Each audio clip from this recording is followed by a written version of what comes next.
Akkam jirtu hordoftoota sagantaa abdii dhugaa nageenyi gooftaa isiniif haa ta'u akkam jirtu har'a immoo haala adda ta'een sagantaa barumsa wangeelaa qabannee isin dhiyaannee jirra. Akkuma na fuulduratti argitan har'a obboleessa keenya Zariyuun wajjin waa'ee wangeelaa dubbachuudhaaf haasa'uudhaaf isin immoo kanarraa waan baay'ee akka bartan abdii godhachuudhaan isinitti dhiyaannee jirra. Kanaaf isin immoo waa'ee kanaa nu hordoftanii haala wangeelli barumsi wangeelaa keessa jiru keessa darbe gara fuulduraa ta'uun irra jiraatu maal akka ta'e dubbii hedduu kaafnee waliin dubbanna. Kanaaf waaqayyoon ammallee hubannaa isiniif haa baay'isu sammuu keessan haa banu eebbi gooftaa ammallee isiniif haa baay'atu. Kanaaf har'a akkaataa kanaan gara barumsa keenyatti seennaa jechuudha. Obboleessa keenya Zariyuun baga nagaa dhufte. Hunda duramee Zariyuun eenyu jedhee nama gaafatuuf Zariyuun eenyu hojii maalii hojjetaan jedhu dubbachuudhaan tunu jalqabdee natti tola. Ani Zariyuun jedhama.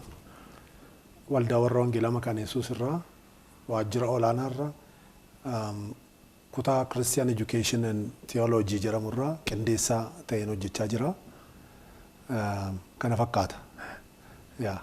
Eebbifami waaqayyo si haa eebbisu. Obboleessiin Zariyuun anillee itti deddeebi'ee waa'ee isaa numan dubbachaa deema. Maaliif nama kana yeroo baay'ee wargeen jira. Yeroo leenjii kennu, yeroo barumsa adda addaa barsiisu, yeroo sagantaa adda addaa dhiyeessu. Kanaaf asirratti dhiyaate barumsa illee namootaaf waan gurguddoo dabarsa jedhee waan addeeffan akkana asirratti inni dhiyaatu afeere. Innillee immoo waamichaa fi sagantaa koo kabajee asitti na dhiyaachuu isaatiif gooftaan isaa eebbisu galatoomsiin jechuun barbaada. Dubbii keenya jalqabuudhaaf ka'umsa kan nu ta'u waa'ee waldaati kan itti haasofnu. Waa'ee waldaa jechuun akkuma sagantaa dubbii isaati irraa hubannu waldaa jechuun kiristaana saba waaqayyooti, saba dhiiga Kiristoosiin bitamanii. Kanaaf waldaan eenyutu dhaabee akkamitti dhaabattee waldaan eenyu ta'uutu irra jiraata, kan eenyuti, rakkoo maal keessa dabartee an jedhu walumaa galatti waa'ee kanaa kaafnee asirratti yaada qabduu fi hubannaa qabdu akka nutti himtuun barbaada. Maaliif waa hundumaa bu'uuraan ta'u faawundeeshinii kan ta'u kana waan ta'eef san immoo dubbii biraa haasa'utti ceenaa jechuudha obboleessa keenya Zariyuun. Baay'ee gaariidha. Waldaa kiristaanaa akkuma amma atis kaastee jirtu waldaan maali? Waldaan kan eenyu ta'ee dhaabee maal keessa darbite, rakkoo akkamii keessa darbite seenu yaada isaa gabaabaatti waa xinnoo ishee dubbachuudhaafi. Waldaan kiristaanaa waldaa jechuun walga'ii saba Kiristoosiin waamamanii dhiiga Kiristoosiin bitamanii kan qullaa'anii jechuudha. Gabaabumatti yommuu keenyu. Waldaa kana gaa kan dhaabe eenyu jennee yoo achi deebinee gara sagalee waaqayyootti deebinee ilaallu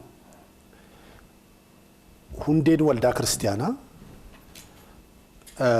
utubaan waldaa kiristaanaa, jalqabbiin waldaa kiristaanaa,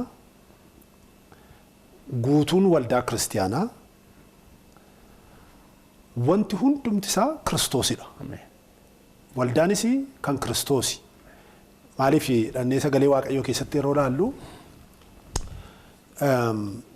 Maatiyos boqonnaa 16 keessatti Phexrosiin gaafa gaafate namoonni eenyu naan jedhu jedhee gaafa inni gaafate namoonni warri kaanii waan adda addaa deebisani. Kaan Eliyaas siin jedhu, kaan Yohaannis siin jedhu, kaan immoo raajota keessaa tokko siin jedhu, isin immoo eenyu naan jettu jedhee gaafate. Maaliif warri kaan raajiis kan jedhan jiru yookaanis maqaa adda addaatiin kan waaman jiru. Isin warri na wajjin jirtan duuka buutonni kun eenyu naan jettu jedhee gaafate gooftaan keenya Yesuus Kiristoos. Phexros maal jedheeni? Ati masiihicha ilma waaqayyoo isa jiraataadha jedhe. Achumaan kana nama miti kan sitti argisiise yookaan immoo fooniif dhiigarraa miti kuni abbaa gosa waaqarraa sitti argisiise. Maqaan kee Phexros jechuun dhagaadha. Dhagaa kanarratti waldaa kun ijaaraa jedhe. Kanaaf macaafa qulqulluu keessaa gaafa laallu waldaa koo kan jedhe Yesuus Kiristoosidha. Waldaan kan eenyuyyuu tun ta'ini kan eenyuuti? Kan Kiristoosidha. Wantoota baay'ee miti amma sagalee Waaqayyoo keessaa dhannee kan koo kan jedhe Yesuus gaafa laallu tokko dubbii koo'edha. Dubbii nuyi lallabnu kan eenyuyyuu miti kan Kiristoosi. Lammaffaa irratti fooniif dhiiga koo'edha. Kennaa arbaata qulqulluu gaafa dhanni laallu kan koo'edha. Sadaffaa irratti waldaa koo'edha. Yohaannis immoo mul'ata boqonnaa tokko lakkoofsa 10 irratti gaafa dubbatu sanbata guyyaa gooftaa'edha. Sanbatis kan eenyuuti? Kan Kiristoos jechuudha. Guyyaa du'aa ka'uu isaatiidhaan gaafa laallu jechaadha. Kanaaf waldaan kiristiyaanaa kan dhaabe hundeen waldaa kiristiyaanaa, guutuun waldaa kiristiyaanaa, utubaan waldaa kiristiyaanaa achi keessattis gooftaa kan ta'u, iddoo olaanaas kan qabu, waan hundumaa irratti mootiin Yesuus Kiristoos. Akkamittiin dhuftee maal keessa darbitee seedhuufi lammaffaa irratti jechuun isatti kaaftee fechaadha. Waldaanii akkaataa isheetti dhuftee jarraama tokkoffaadhaa qabne gaafa laallu inni barumsa dheeraa, barumsa guddaa, daqiiqaa muraasa, torban muraasa, ji'a muraasatti barannu tun ta'ini yookaan immoo dubbannu tun ta'ini waggoota kan fudhatudha church history inni nuyi kun. Haa ta'u malee garuu saamerii isaa daqiiqaa 2-3 keessatti dubbachuu fi Yesuus Kiristoosii yeroo ol ba'uuf jedhetti hojii ergamootaa boqonnaa 1 lakkoofsa 8 irratti egaa maal godhaa jedhe. Kana booddee amma hafuura qulqulluu fudhattanitti Yerusaalem keessa turaa jedhe. Hafuurri qulqulluun gaafa isinirra bu'u garuu Yihudaatti, Yerusaalemitti, Yihudaatti, Samaariyaatti amma andara lafaatti maal koo taatu jedhe. Dhuga baatota koo taatu jedhe. Maatiyos boqonnaa 28 lakkoofsa 19 amma 20ttis egaa dhaqaa maqaa abbaaf kan ilmaatti kan hafuura qulqulluutti isaan cuubuudhaanii saba hundumaa maal godhaa? Bartoota koo godhaa jedhe. Geographically amma andara lafaatti, ethnically saba hundumaa bira ga'aati akka isaan jireenya bara baraa qabaataniif dhaqaa itti himaati duuka buutota koo godhaa jedhe Yesuus Kiristoos. Kanarraa kan ka'e egaa sagalee Waaqayyoo keessatti dhannee hojii ergamootaa gaafa laallu boqonnaa 2 booddee gaafa laallu maaltu ta'e warri Yesuus Kiristoos isaan arge kuni deemaa ittiin jedhe kuni amma andara lafaatti deemani maal fudhatanii ergaa Yesuus Kiristoos ergaa mataa isaanii hin turre. Mul'ata mataa isaanii hin turre. Kaayyoo mataa isaanii hin turre. Wanti hundumtuu kan eenyu ture kan isaan fudhatanii ba'anii kan Kiristoosiin ture. Gara biyya lafaa deemanii wangeela lallabanii namoonni hin amananii haa ta'uyyuu malee garuu gatii guddaa kaffalan. Nayyaan ture kana bukkeen darbu amma wanta xinnoo ishee jarraa tokkoffaatti ta'e waan xinnoo dubbachuu fi duuka buutonni Kiristoos warri Kiristoos isaan ergee gatii kaffalaniiti wangeela biyya lafaa biraan ga'an. Gatii kaffalameef duwwaa itoo hin ta'ini gatii kaffalan gatii isaan kaffalan immoo amma gatii lubbuutti. Mee warra Yesuus ergee tokko tokko mee maqaan naame yaada kootti wanta dhufe jechuufi. Amma Maatiyoosii in waamame Yesuus hin ergee garuu dhumisaa dhaqee gaafa laallu Itoophiyaa keessatti ajjeefame Maatiyoos akka seenaan dubbatutti jechuudha. Maarqoosiin dhannee gaafa laallu Misiritti ajjeefame yookaan immoo Gibxi iddoo innutti akkaataa inni itti ajjeefame fardatti hidhameeti karaarra gototamee amma duutti karaarra gototame Maarqoos jechaadha. Yohaannisiin dhannee gaafa laallu zayitii keessa cuubanii zayitii danfaa keessa kaa'amee maaliif kun hundumtuu waan gara biraatu hin ta'ini Yesuus Kiristoosiin maqaa isaan dubbataniif waan compromise hin gooneef yookaan wal makanii haala ilaalanii bara ilaalanii namoonni kun waan baay'ee hojjechuu danda'u turan.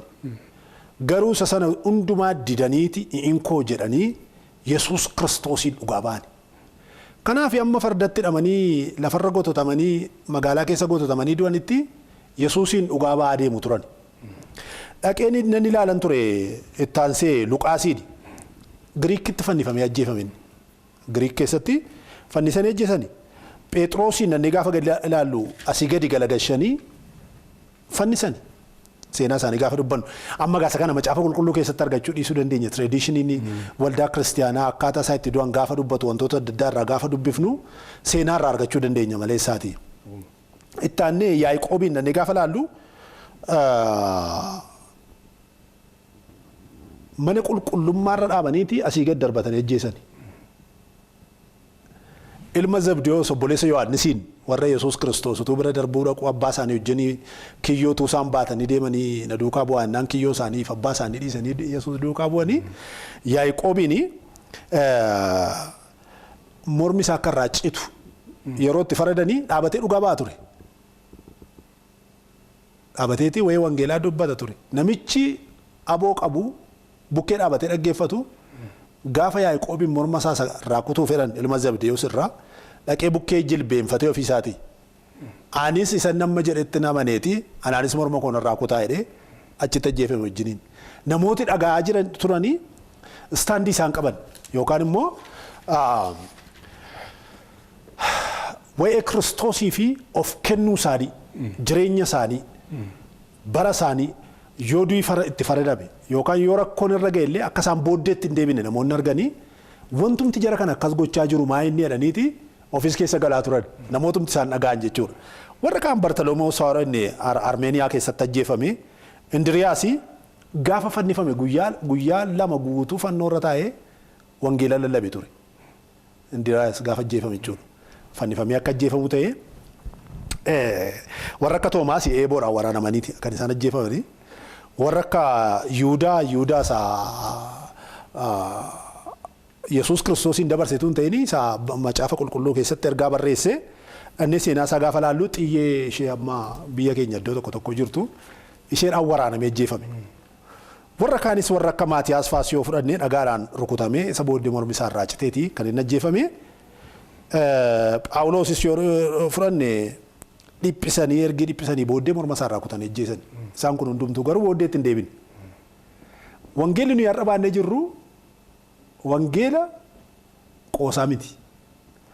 Wangeela namni baay'een dhaabatee mormitti citee wangeela namni baay'een horiitti hidhanii harkisanii ajjeesanii wangeela gatii guddaan itti kaffalamee dhufedha. Egaa inni kun seenaa macaafa qulqulluu keessaa as dhufnee gara Itoophiyaatti immoo gaafa dhufnu hojii ergamoota boqonnaa 8 irraa kaanee jalqabaa qabnee ilaaluu dandeenya. Jaandarbayaan tokko mootittiin deekee wajjin deemee Filiiphoos dhufee itti dhugaa bahee isa booddee jaandarbaan sun dhufee maal akka inni godhe hin beekamu.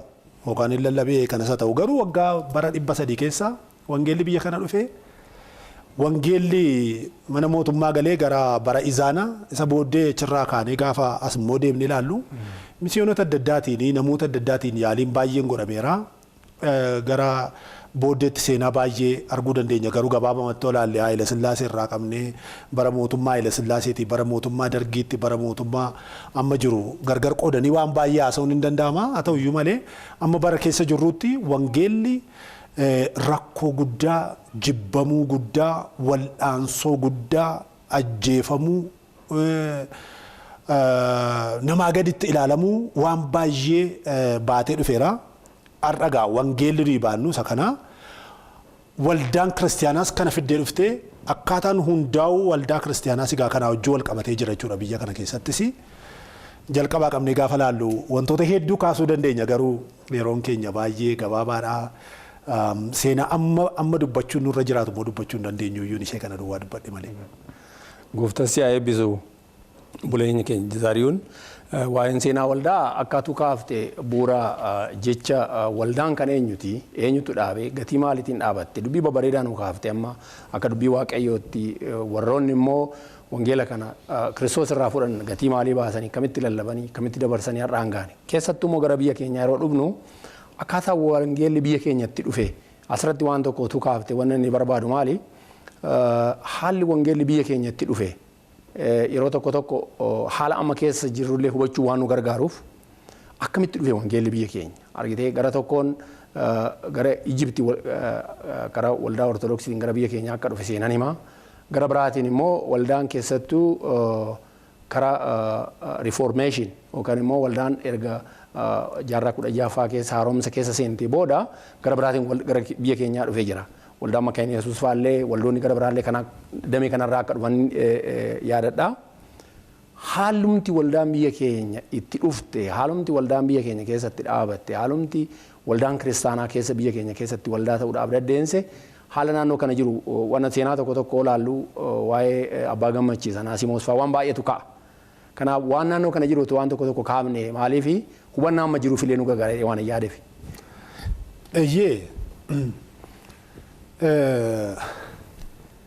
Isa kana irratti illee namoonni gadi fageenyaan qoratan baay'eetu jiru.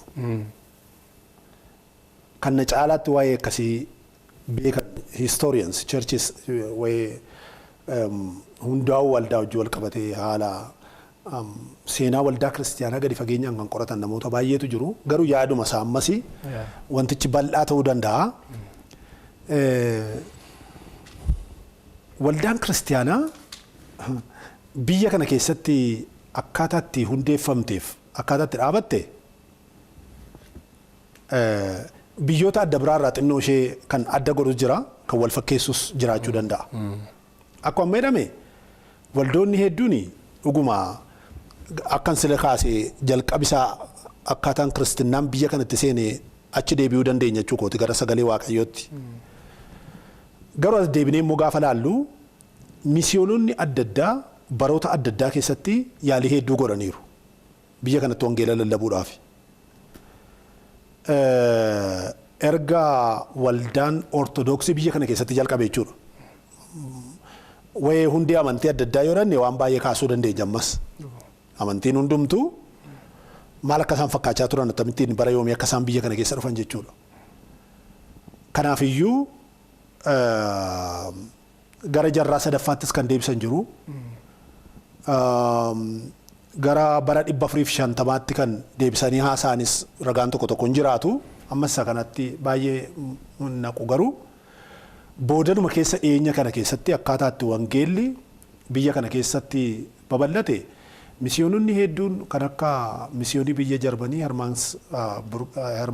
Hermansburg Mission warri nu jennu warra akka kan Swiidinii, kan Denmaark, kan Ameerikaallee jiraachuu danda'u boodana keessaa kan Presbyteriansiini akkuma beekamu. Garuu hundumaan dura immoo namoota indigenous ta'anii warra akka abbaa gammachiis Onesmoos Nasiibiini isaaf as ergannoo as keessatti yaadachuu dandeenya. Contribution isaan godhan jechuu kooti. Namoonni baay'een biyya kana keessatti dubbii wangeelaa yookaan immoo sagalee waaqayyoo uummata kana bira ga'uutu irra jiraata jedhanii Musaa yaalii godhanii biyyi kun cufaa ture wangeelaaf. Mootonni yeroo adda addaa turanii balbala hunduma isaa cufanii turan. Karaa adda addaatiin yaalanii akkuma tamma jettee baay'ee yaaliin godhameera. Even abbaa gammachiis faayyuu gaafa isaan wangeelaa biyya kanatti fidaniifanii gara Swiidinii irraan cuunni warra gurguramanii biyya ormaa keessa turanii birmadduu ba'anii akka biyya kanatti deebi'an warri ta'an jechuudha. Ifa kana fidanii gaafa dhufanii rakkoon gurguddaan irra geera isaan irrayyuu. Waldhaansoo gurguddaan irra geera. Haa ta'u iyyuu malee garuu yaadi waaqayyo biyya kanaaf qabu, yaadi waaqayyo dhaloota kanaaf qabu bal'aadha waan ta'eef waaqayyo karaa banee fi akka isaan dhaloota kana bira ga'an godheera.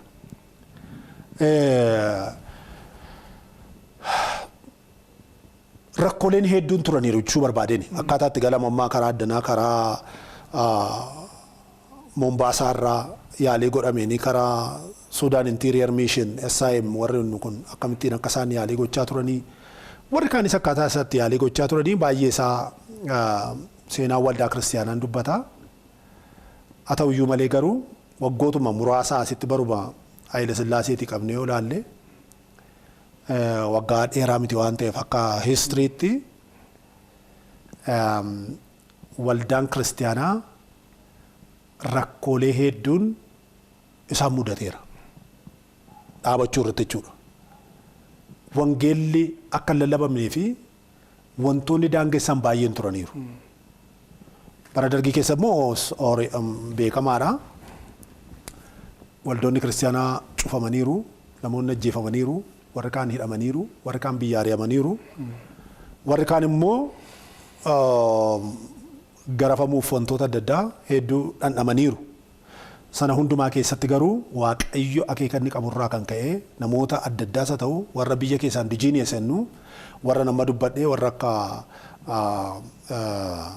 Onesimoos Nasibiin Abbaa Gammachiisiin warra akka Asteer Gannoo warra akka Gabrastaatiyoosiin Qees Gabrastaatiyoos warra akka Boojjii Karkarroo irratti wangeelaa dhaqanii lallaban jechuudha Mataskaana Maaramiitiin qabatanii. Namoonni kun hundumtuu kontribiishinii qabu dhaabachuu waldaa kiristaanaa keessatti. Waldaan kiristaanaa achirraa dhufe egaa har'a babal'atee inni kaanis bifa adda addaatiin warra kaanis kaasuu dandeenya. Inni babal'atee inni tokko isa kaanirraa hin cabe inni kaanis maltiplaayii wal gochaa dhufe sadarkaa har'a geenyu kana wantoota har'a laallu kana arguu dandeenyeerraa jechuu barbaadeni. Egaa inni kun baay'ee akka nama maankaatiin bishaanii uqiyaanosii yookaan garbatti coobsuutti hin dubbadhe malee seenaan isaa waan daqiiqaa muraasa keessatti haasofnee fixuu dandeenyu miti jechuu barbaadeen. Dhugaadhuma eebbifame. Dhugaadha seenaan waldaa yeroo hundayyuu baay'ee gadi fageenya guddaa qaba akkaatu jettee warroonni kanarratti waan guddaa hojjetan iskoolaroonni gurguddoon jiru.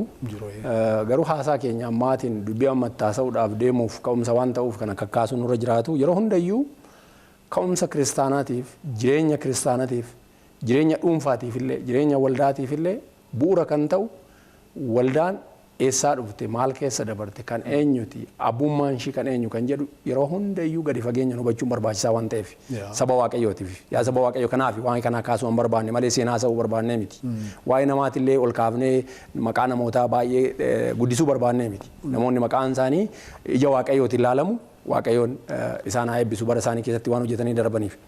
Garuu dubbii guddaan akkamitti waldaan biyya kana keessa dhufe akkamitti kiristaanummaan biyya keenya keessa dhufe asirratti dubbiin tokko otoo gara biraatti hin ce'unnanii zari'uunsii kaasuu barbaadu maali amma biyyi keenya keessa erga kiristinaan seenee akka seenan himutti bara dheeradha. Karaa adda addaatiin yeroo ilaallu waldaan kiristaanaa maqaan kiristaanummaa biyya kana erga dhufe bara dheeradha. Garuu dubbii isaallee itti deebinee gara biraatiin ilaalla. Akkuma karuma paartii seenaa isaa akka kaafnu barbaadeni haala kiristaana biyya keenyaa yookaan haala kiristaanaan biyya keenyaa keessa jiru moo ilaallu baay'ee akka ture kanaan yookaan bara turmaata isaa kanaan guddina hin qabu. Reetiin isaa baay'ee gadi bu'aa ta'een arga. Kanaaf baay'ina duwwaa otoo hin ta'in geeddarumsi wangeelli fide.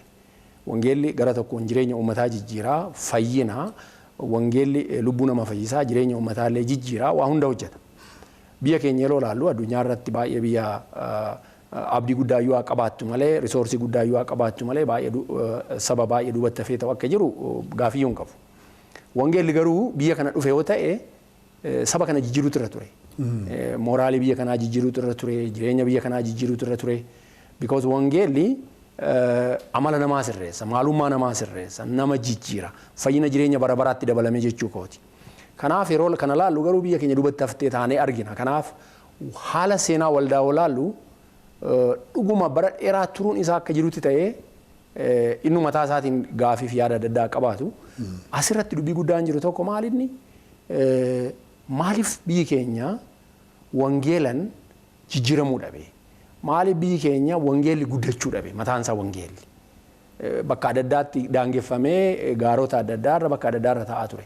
Even waldaan reformeeshiniin erga geggeeffame bara dheeraa Luutarni fa'aan erga biyya keenya erga dhufe akkaatu jette karaan itti cufamee rakkina guddaa keessa darbamee erga wangeelli biyya kana jalqabee booda haalli waldaan wangeelli itti deemaa ture baay'ee intinaansaa dadhabaa akka ta'een arga. Kanaaf asirratti mee maali dhaloonni haaraan amma jiru kun wanni irraa arguudhaaf jiru sababni isaa because haala amma gara fuulduraallee itti deemnuuf akka roon paappiitti yookaan akka karaatti nu tajaajila waan ta'eef asirratti wanni kaafatoo jiraatisi kaasuun barbaade. Baay'ee gaariidha. Wangeelli lafa inni ga'e jijjiiramatu jira. Namni wanti tokko hin dandeenye wangeela danda'a. Namni waan jijjiirre wangeelatu jijjiira. Wanti namaaf dadhabamu sababni isaa waaqayyoof danda'ama jedhama. Sagalee waaqayyoo akka jedha. Seera uumamaa boqonnaa 18 lakkoofsa 14 irratti wanti Ani Elshaadaay jedhamti seera uumamaa keessatti annee gaafa dubbifnee ilaallu. Elshaadaay jechuun waaqa isa hundumaa danda'u jechuudha. Inni nuyi lallabaatti turru nama tokko yookaan dookimentii namaan barreeffame namni taa'ee yookaan falaasama namaa itoo hin ta'in waan humna qabu tokkotti lallabaa jirra. Wangeelli jalqabumaa qabee humna qaba. Humna nama jijjiiruu danda'u qaba. Lafatti wangeelli lallabame lafatti biyyatti wangeelli lallabame yeroo hundumaa kan inni ittiin beekamu jijjiiramaani. Biyya keenya keessa biyyan itti dhaladhee guddadhe keessatti jalqabaa qabee fakkeenyaaf gaammaa akkaataa kanaan dura isa jiru yommuu laallu kan jijjiire wangeela. Gara isa har'aatti dhufna. Maaliif wangeelli afaaniin kan lallabamu tun ta'in jireenyaan lallabama. Yeroo tokko dubartootaatu galgala campfire jedhama abidda qabsiisu miti gaafa walga'iin dhumeeru. Walga'iin sun walga'iitu jira ture walga'iin dhumeennaan warri biyya ormaa keessa jiranii dubartoota biyya Afrikaa gaaffii gaafatu. Attamittiiniti Afrikaa keessaa namoonni baay'een amanaa jiru. Namni baay'een maaltu jijjiiraa jira Afrikaa keessaa attamittiin jijjiirtu sinii jedhanii gaafatan. Warra Afrikaa keessaa dhaqan dubartoota. Sagantaa sana irratti jechaadha. Warri eddanaa dhaqanii warri biyya kanaa dhaqanii nuyi practice deemnee hin irruu jedhani. Nuyi baay'ees deemnee namootatti wangeela lallabnu jedhani. Jechuun mandararra deemnee jechuudha mandara door to door evangelism seeramu sana. Garuu maal goona maatii tokkooti maatii amane tokko fuunee maatii hin amanne gidduu dhannee kiraayii manaa fuunee fi keessa teessisnaa jedhani. Kuni abbaan manaa haati manaa ijoolleen mana sana keessa jiraatanii maatii hin amanne gidduutti warra Kiristoosiin hin beekne keessatti jireenya gaarii jiraatu. Hin dubbatan afaanii waan tokko hin jedhan. Jireenyuma isaaniitti argisiisu. Abbaan manaa akkaataatti haadha manaa isaa wajjin jiraatu, haati manaa akkaataatti abbaa manaa ishee wajjin jiraattu, ijoolleen akkatti warraa wajjin jiraatanii, warri akkaataatti ijoollee isaanii qabanii jiraatanii inni ilaalu namoonni dhaqanii gaafatu isaaniin. Maaltu akkasiin jiraattan isin godhaa? Isinoo jireenyi isin jiraattan naannoo kanarraa adda kan ta'e jiraattu maaltu akkasiin akkas jiraattan isin godhaa jedhanii gaafatuun. In barbaaddu isin akka keenya ta'u jireenya nuyi amma qabnu kana jiraachuun barbaaddu jedhanii gaafatuun jira. Een jiraanna gaafa jedhanii akkasiin jiraattan kan isin godhutti isin geessina jedhanii fuudhanii dhaqanii Kiristoositti konneekti godhu. Yesuus Kiristoosii wajjin wal argisiisu. Namoonni kun amma afaan isaaniirraa wangeela isin dhageenye. Namoonni kun waan gara biraas irraa hin argine. Jechuun dubbiidhaan waan isaan dubbatan hin jiru.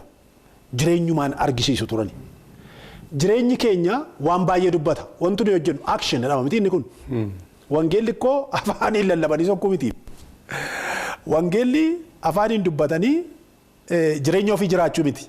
Wangeelli isa jiraatan lallabuu isa lallaban immoo jiraachuudha.